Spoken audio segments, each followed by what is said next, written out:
Part 2. A Voyage to Brobdingnag. Chapter 3. The author sent for to court. The queen buys him of his master the farmer, and presents him to the king.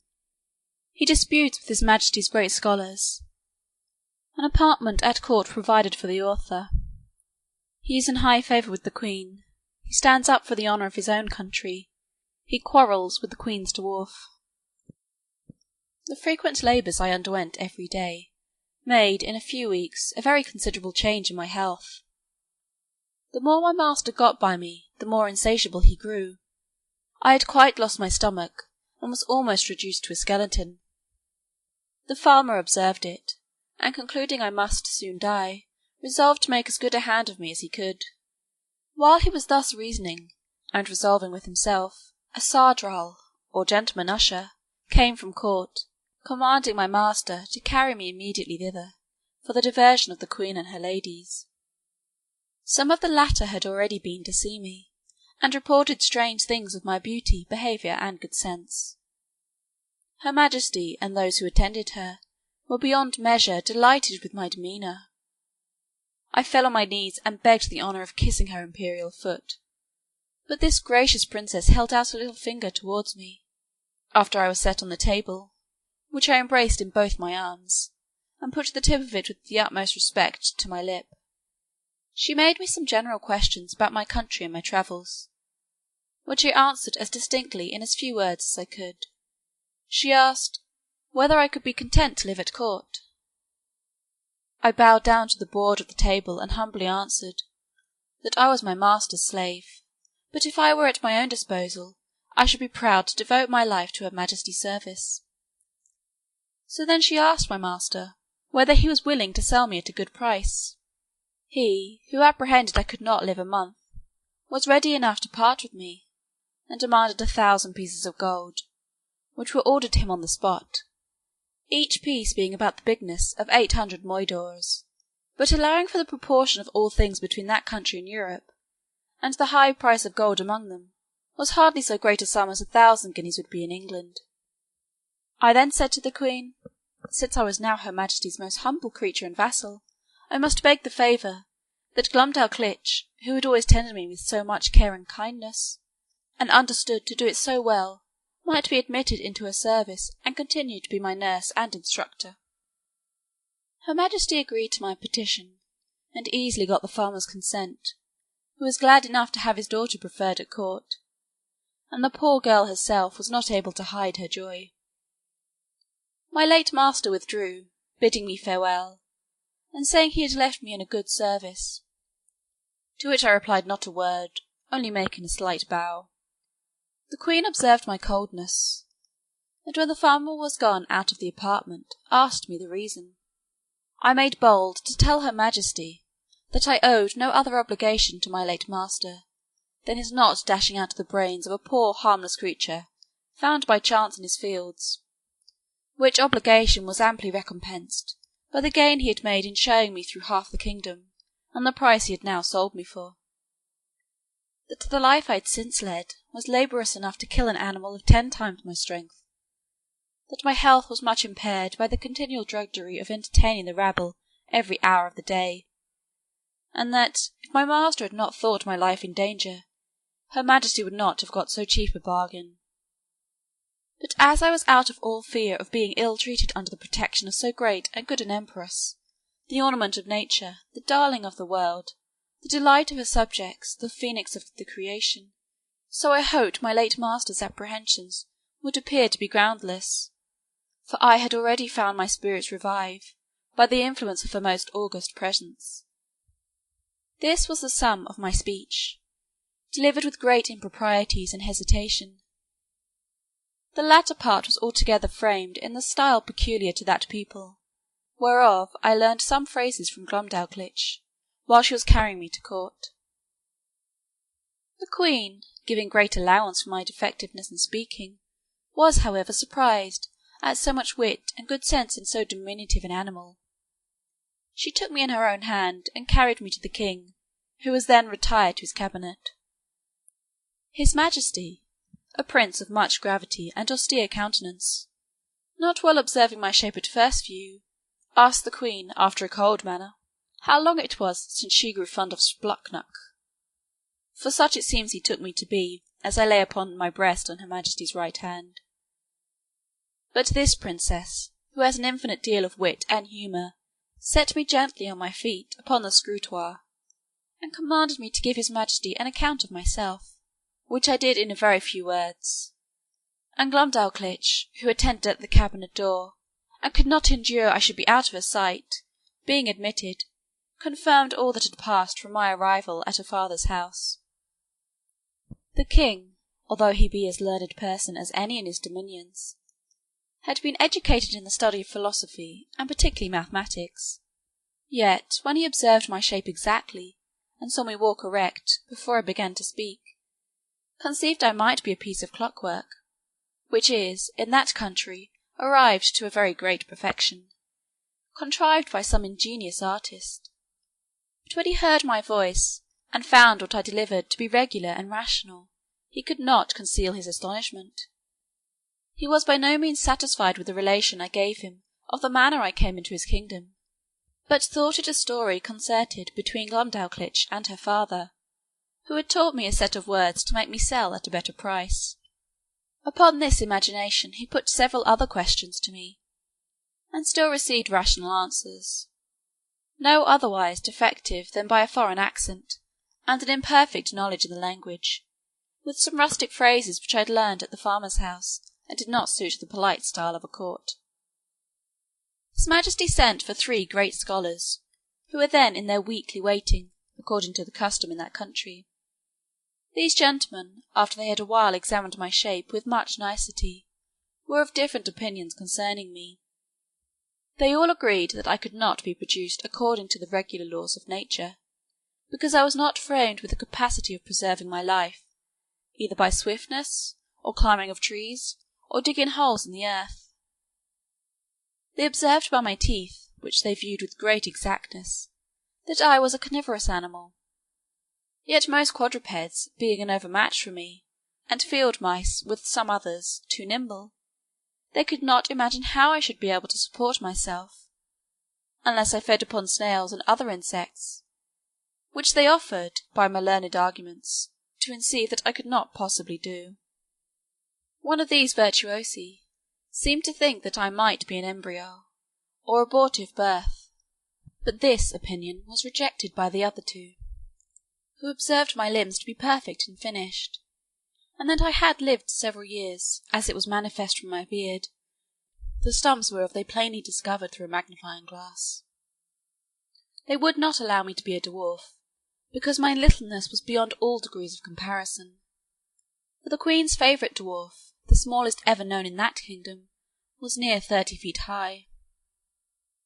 After much debate, they concluded unanimously that I was only Rel Plum Skullcalf, which is interpreted literally Lusus Naturae, a determination exactly agreeable to the modern philosophy of Europe, whose professors, disdaining the old evasion of occult cases, whereby the followers of Aristotle endeavoured in vain to disguise their ignorance, have invented this wonderful solution of all difficulties, to the unspeakable advancement of human knowledge.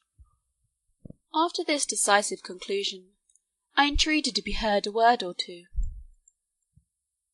I applied myself to the king, and assured his majesty that I came from a country which abounded with several millions of both sexes, and of my own stature, where the animals, trees, and houses were all in proportion, and where, by consequence, I might be able to defend myself, and to find sustenance, as any of his majesty's subjects could do here, which I took for a full answer to those gentlemen's arguments. To this they only replied with a smile of contempt, saying, that the farmer had instructed me very well in my lesson.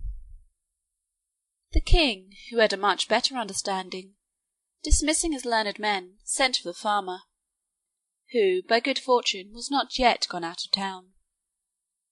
Having therefore first examined him privately, and then confronted him with me and the young girl, his majesty began to think that what we told him might possibly be true. He desired the queen to order that a particular care should be taken of me, and was of opinion that Glumdalclitch should still continue in her office of tending me, because he observed we had a great affection for each other. A convenient apartment was provided for her at court. She had a sort of governess appointed to take care of her education, a maid to dress her, and 2 other servants for menial offices. But the care of me was wholly appointed to herself. The queen commanded her own cabinet-maker to contrive a box that might serve me for a bedchamber, after the model that Glumdalclitch and I should agree upon. This man was a most ingenious artist, and according to my direction, in 3 weeks finished for me a wooden chamber of 16 feet square and 12 feet high, with sash windows, a door, and 2 closets, like a London bedchamber. The board that made the ceiling was to be lifted up and down by 2 hinges, to put in a bed ready furnished by Her Majesty's upholsterer, which Glumdalclitch took out every day to air, made it with her own hands, and letting it down at night, locked up the roof over me. A nice workman, who was famous for little curiosities, undertook to make me 2 chairs, with backs and frames, of a substance not unlike ivory, and 2 tables with a cabinet to put my things in. The room was quilted on all sides, as well as the floor and the ceiling, to prevent any accident from the carelessness of those who carried me, and to break the force of a jolt when I went in a coach.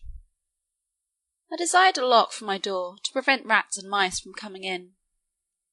The smith, after several attempts, made the smallest that ever was seen among them, for I have known a larger at the gate of the gentleman's house in England. I made a shift to keep the key in my pocket of my own, fearing Glumdalclitch might lose it. The queen likewise ordered the thinnest silks that could be gotten, to make me clothes not much thicker than an English blanket, very cumbersome till I was accustomed to them. They were after the fashion of the kingdom, partly resembling the Persian and partly the Chinese, and are a very grave and decent habit. The queen became so fond of my company that she could not dine without me. I had a table placed upon the same at which Her Majesty ate, just at her left elbow, and a chair to sit on. Glumdalclitch stood on a stool on the floor near my table, to assist and take care of me. I had an entire set of silver dishes and plates, and other necessaries, which, in proportion to those of the queen, were not much bigger than what I have seen in a London toy-shop, for the furniture of a baby-house. These my nurse kept in her pocket in a silver box, and gave me at meals as I wanted them, always cleaning them herself. No person dined with the queen but the 2 princesses royal, the eldest 16 years old, and the younger at that time 13 and a month. Her Majesty used to put a bit of meat upon one of my dishes, out of which I carved for myself, and her diversion was to see me eat in miniature.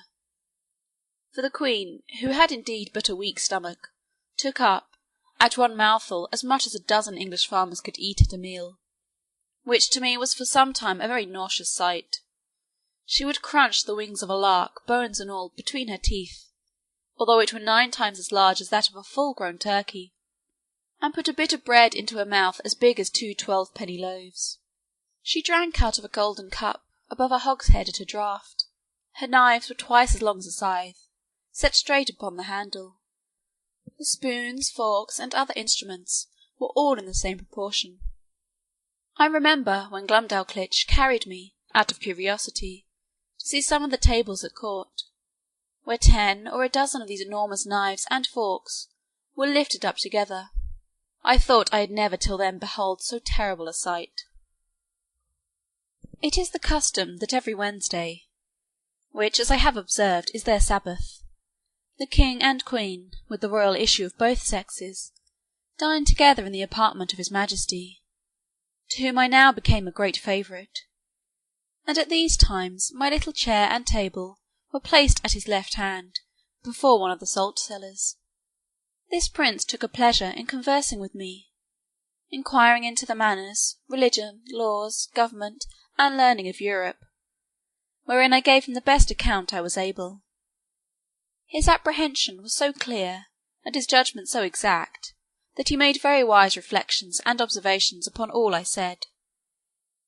But I confess that after I had been a little too copious in talking of my own beloved country, of our trade and wars by sea and land, of our schisms in religion, and parties in the state, the prejudices of his education prevailed so far, that he could not forbear taking me up in his right hand and stroking me gently with the other, after a hearty fit of laughing, asked me, whether I was a Whig or Tory. Then turning to his first minister, who waited behind him with a white staff, near as tall as the main mast of the royal sovereign, he observed, "How contemptible a thing was human grandeur, which could be mimicked by such diminutive insects as I, and yet," said he, "I dare engage these creatures have their titles and distinctions of honour. They contrive little nests and burrows that they call houses and cities. They make a figure in dress and equipage. They love, they fight, they dispute, they cheat, they betray." And thus he continued on, while my colour came and went several times, with indignation, to hear our noble country, the mistress of arts and arms, the scourge of France, the arbitress of Europe, the seat of virtue, piety, honour, and truth, the pride and envy of the world, so contemptuously treated. But as I was not in a condition to resent injuries, so upon mature thought I began to doubt whether I was injured or no. For after having been accustomed several months to the sight and converse of these people, and observed every object upon which I cast mine eyes to be of proportional magnitude, the horror I had at first conceived from their bulk and aspect was so far worn off, that if I had then beheld a company of English lords and ladies in their finery and birthday clothes, acting their several parts in the most courtly manner of strutting, and bowing, and prating, to say the truth, I should have been strongly tempted to laugh as much at them as the king and his grandees did at me.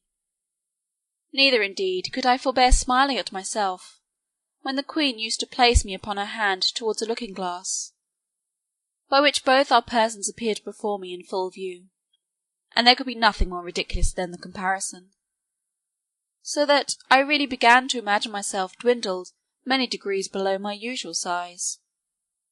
Nothing angered and mortified me so much as the queen's dwarf, who being of the lowest stature that was ever in that country, for I verily think he was not full 30 feet high, became so insolent at seeing a creature so much beneath him, that he would always affect to swagger and look big as he passed by me in the queen's antechamber, while I was standing on some table talking with the lords or ladies of the court, and he seldom failed of a smart word or two upon my littleness, against which I could only revenge myself by calling him brother, challenging him to wrestle, and such repartees as are usually in the mouths of court pages. One day, at dinner, this malicious little cub was so nettled with something I had said to him, that raising himself upon the frame of her Majesty's chair, he took me up by the middle as I was sitting down, not thinking any harm, and let me drop into a large silver bowl of cream, and then ran away as fast as he could.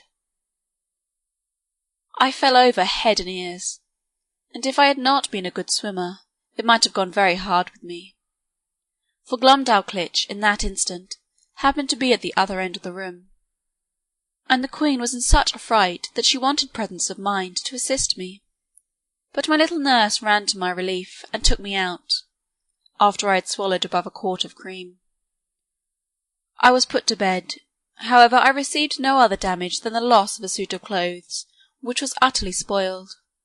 The dwarf was soundly whipped, and as a further punishment forced to drink up the bowl of cream into which he had thrown me. Neither was he ever restored to favour, for soon after the queen bestowed him on a lady of high quality, so that I saw him no more, to my very great satisfaction, for I could not tell to what extremities such a malicious urchin might have carried his resentment.